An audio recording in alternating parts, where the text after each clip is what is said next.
বন্ধু বলেছিল একসঙ্গে মাঠে বসে খেলা দেখবে। কদিন আগেও ছিল সবকিছু ঠিকঠাক, তবে হঠাৎ এক ঝড় পাল্টে দিল সব। মাইলস্টোন ট্র্যাজেডি কেড়ে নিল একজনের জীবন। সেই বন্ধু নিয়েই কিন্তু মাঠে হাজির আরেকজন। হাতে তার নামের প্ল্যাকার্ড, চোখে জল। এ ম্যাচের টিকিট কিনেছিল তার সেই প্রিয় বন্ধুই। অনেক বেশি আমি ওকে অনেক ভালোবাসতাম, আমার বেস্ট ফ্রেন্ড। ওর আসার কথা ছিল আমার সাথে। ও বলেছিল আমাকে যে তুই ম্যাচ দেখতে যাবি, আমি তোর সাথে যাব। আমি বলছি ঠিক আছে, চল চল। ও খেলাধুলার বিষয়ে আমার সাথে অনেক কথা বলতো শুধু।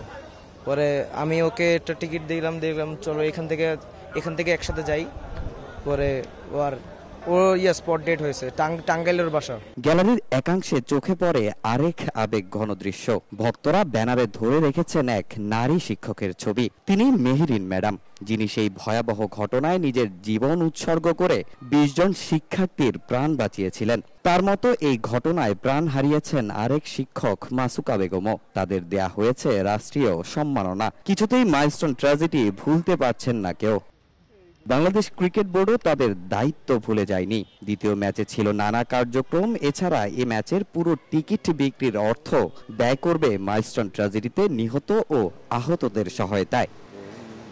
তামিম হোসেন, সময় সংবাদ, ঢাকা।